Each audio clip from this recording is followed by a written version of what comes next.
The season 6 finale of The Conners is here. Less money, more problems. But thankfully, this is not the series finale. We'll get a shortened season 7 coming up in 2025. But let's talk about The Conners.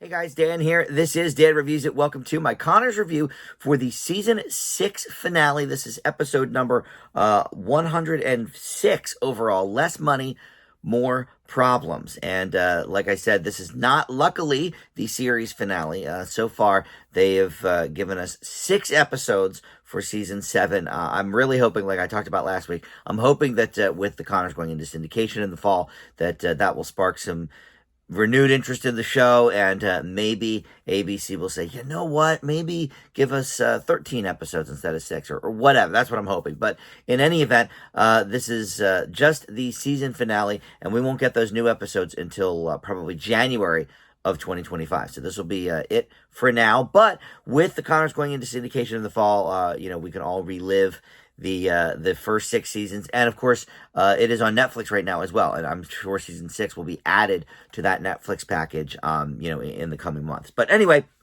before we launch into the specifics of this episode and my thoughts on it, let me welcome you into Dan Reviews It. Thank you for finding this video. We do movie and TV reviews here on the channel, and just about every day I post something new. So there's not just Connor stuff here, but a lot of movie and TV stuff aside from that to check out in the meantime until we get to those season 7 episodes. So please consider subscribing, hit that like button, comment below. All that stuff, of course, helps the channel out. All right, so this was directed by Jody Margolin Hahn, our dear friend who has directed, I would say, like half of the episodes in this season. So love having her on board there. And then the teleplay, which is the actual script by Molly Kiernan and Daniel Spector. Daniel Spector, I know we've had before. Molly Kiernan, I'm not sure. And then the story by Cameron Griggs Posey. I think that is a brand new name, so it's interesting that they would have someone new to the team do the story for the finale. But you know how these writers' rooms work. There's a bunch of people, and each episode sort of, goes to a different person for their Writers Guild credit or whatever. So, look, maybe this person's been in the writers' room all along. Who knows? But I don't believe I've heard that name before.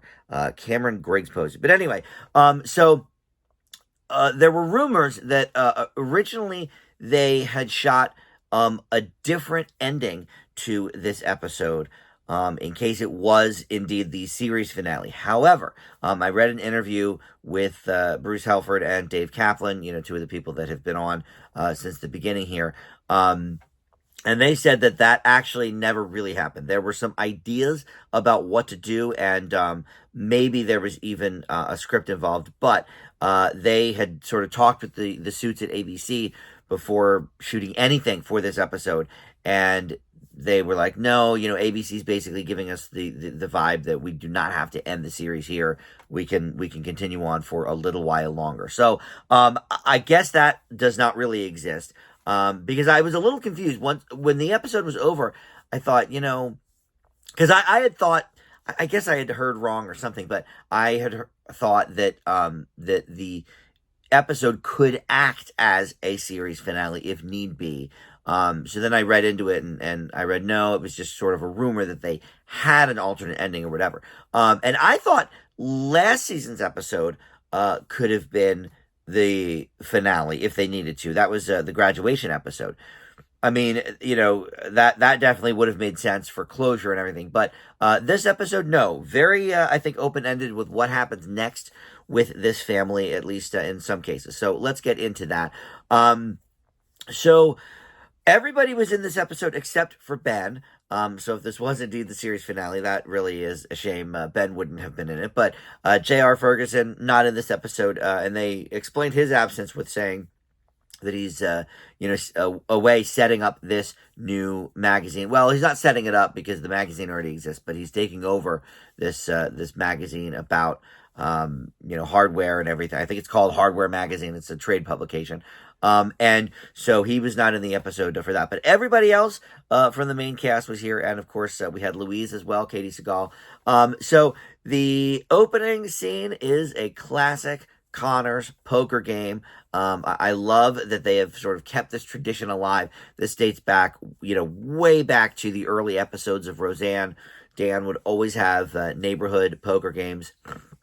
And, back then it was just kind of him and his buddies. And, more and more buddies would kind of come in over the years, and some would leave. But lately, they've been really just turned into family games, which, makes sense for the casting, sure. But also, it's nice to have that sort of tradition with the family. So that was a lot of fun to see. But within that, we reveal a few things going on. Because we learn that Darlene is raising the stakes from 40 cents to $200 for Becky. And basically that's her, little cute way of saying, hey, I need, some rent, and this and that. And then she basically tells Harris the same. And Becky says, you know what? We kind of need to talk. I'm sort of going to be moving out. Me and Tyler, which is the Sean Astin character, have decided to move in together. And then Harris, in this same, moment there, says basically the same. Hey, I'm also going to be moving out. I found a place and I need to kind of be on my own. I'm making a little bit of money now at the lunchbox, and I feel like that's something I need to do. So all of that is also under the kind of, shadow or whatever of Mark basically taking on a third job because he's taking this gap year to try and pay for college. So that's all like in the opening couple of minutes of this show. So that's really setting the stage here. So we learn that Mark has a repo job at night, that he's going to be taking people's cars and what have you. Dan instantly is like, no, I'm not going to help you take people's stuff. It's too dangerous. And I thought that was an interesting take, because I would have thought that his being against it was because it's, taking things from people that just don't have the money. And obviously the Connors have never had a lot of money. So is this sort of his way of saying, hey, no, this is what was done to us. I don't want to do this to somebody else. But it never really went there.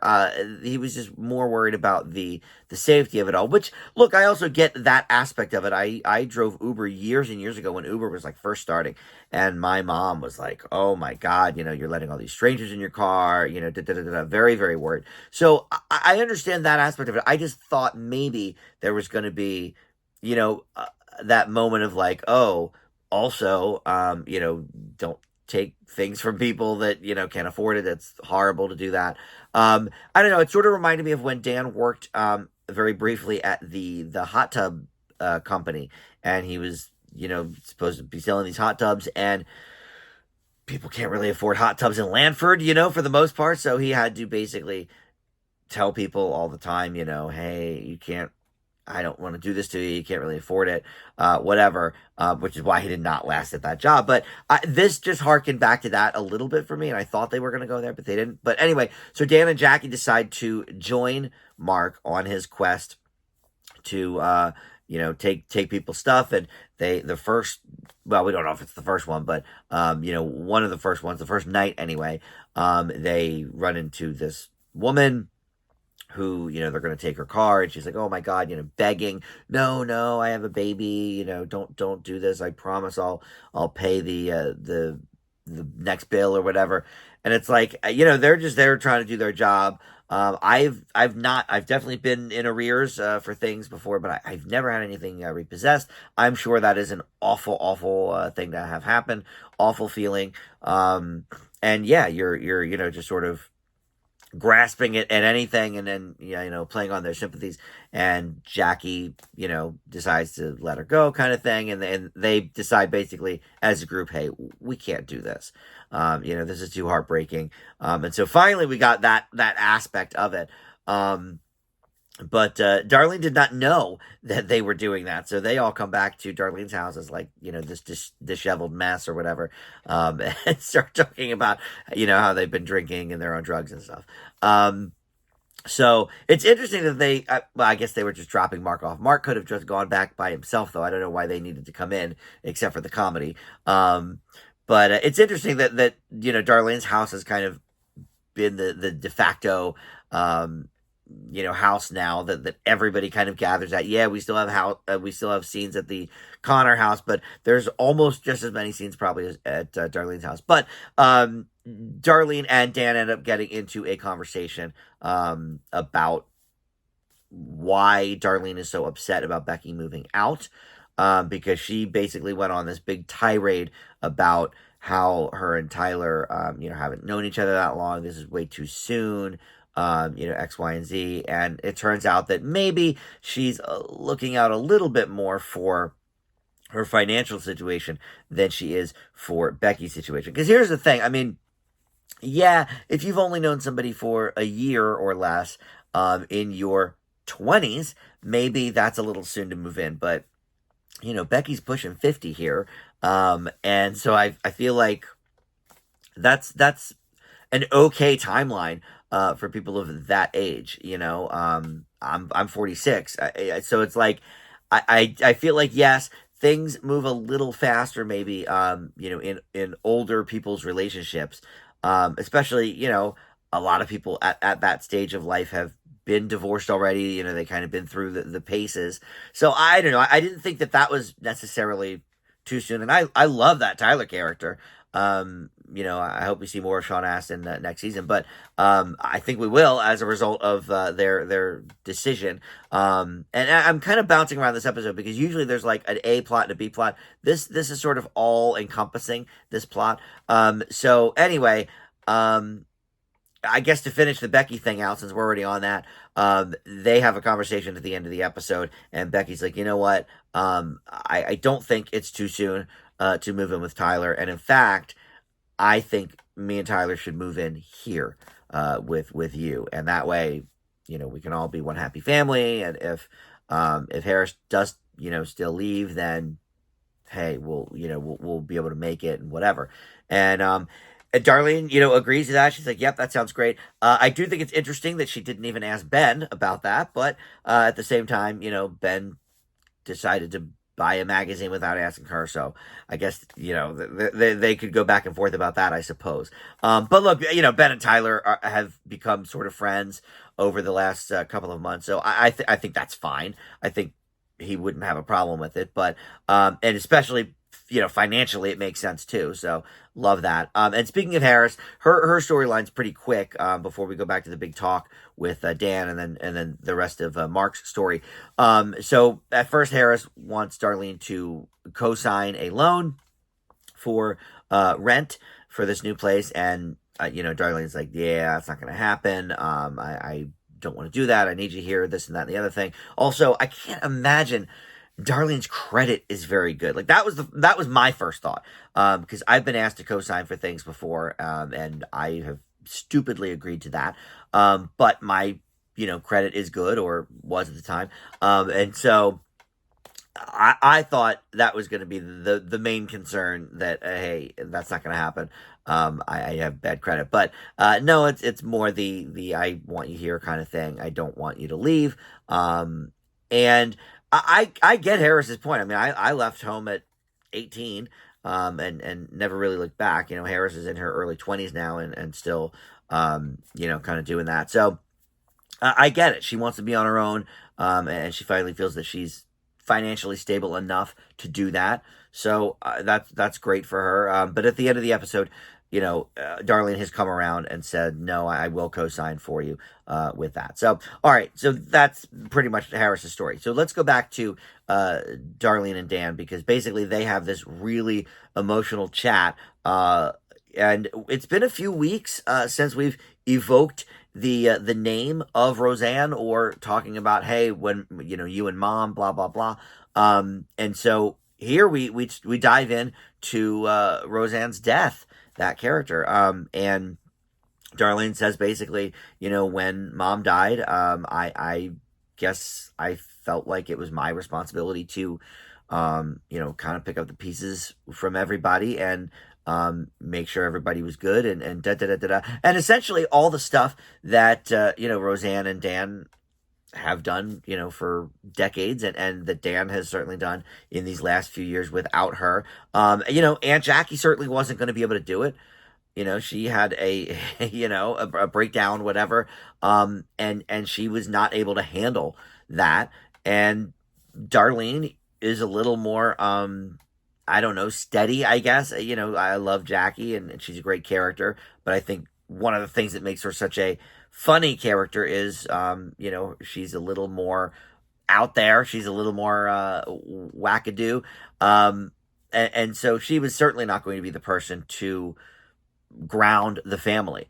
And so Darlene mentions here that she felt like it was her responsibility. And I think that's interesting because, she's not even the oldest. That would be Becky. But at the time, Becky was going through her alcoholism. Was she pregnant at that point? I forget. But anyway, she obviously was going through a lot, herself.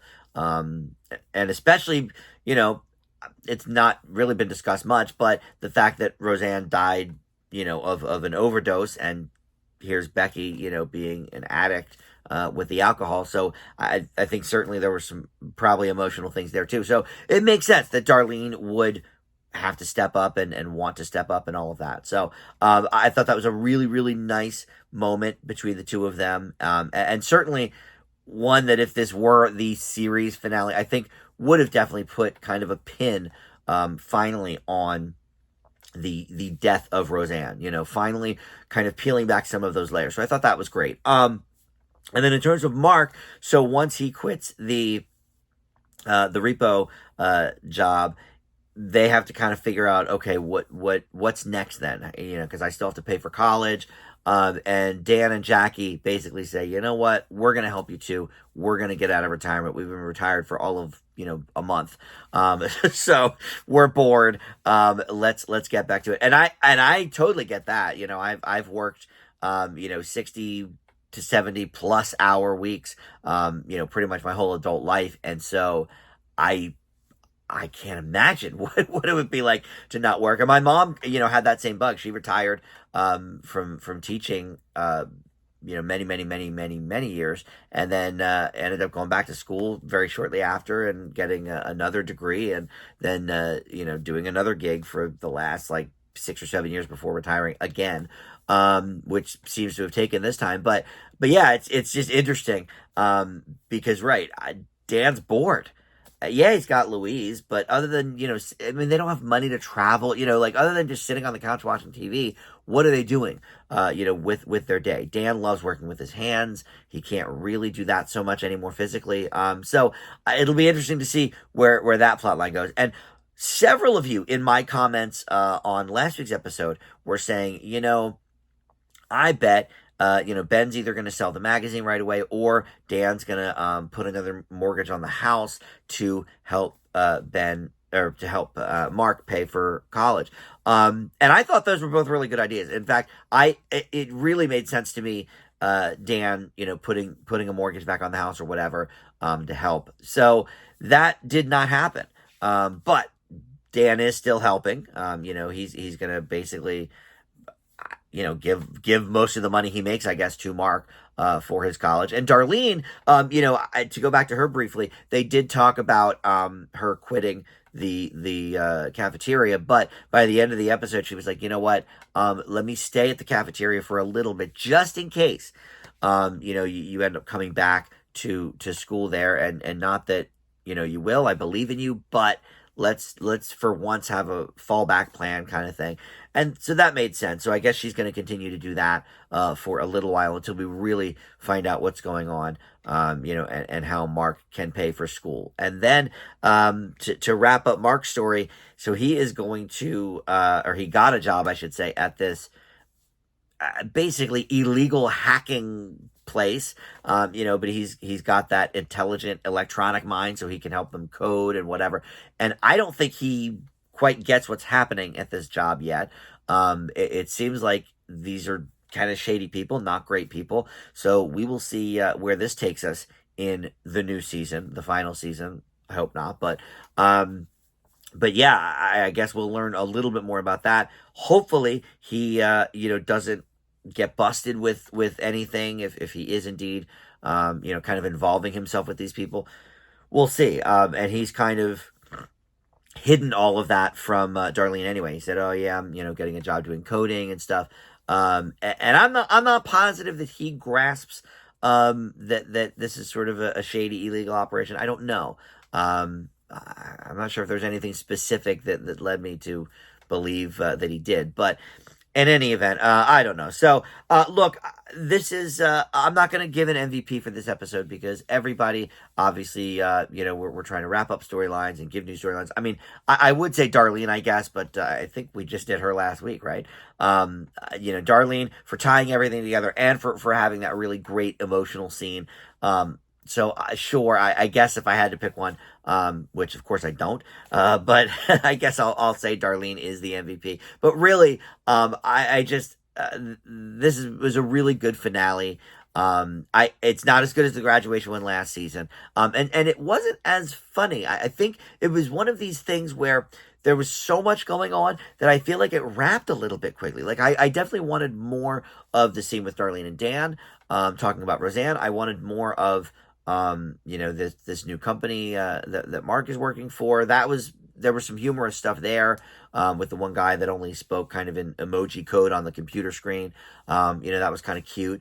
But I don't know. I felt like, maybe I always just want more of this family, but I felt like this one wrapped up a little quickly. So for that, I'm going to leave this one with a B plus. I think that's kind of where the last couple of episodes have sort of sat with me. But yeah, I mean, I just wish it were a little funnier. And I think the storylines just kind of flew by and we wrapped a little too quickly on this. But in any event, that is it. Another season in the books here for the Connors. And we'll get 6 new episodes in 2025. Hopefully more. Fingers crossed on that. But I hope we go out with a bang and they make this a big event for the year. Oh, check out the last 6 episodes of the Connors or whatever. But maybe we will get more than that, and that's certainly what I'm hoping. But in any event, you can check it out coming Monday through Friday to a station near you in syndication, and you can check out the first 5 seasons anyway on Netflix, and hopefully season 6 will be up there soon. All right, thank you so much for watching Dan Reviews, and thank you for doing another season with me with the Connors. Love talking about this show with the fans. But check out my other videos as well. Like I said, I do movie and TV reviews here. Just about every day I post something new, so not just Connors content on this channel. So please consider checking out my other stuff as well. But all right, thank you so much for watching, and we'll see you next time. Bye.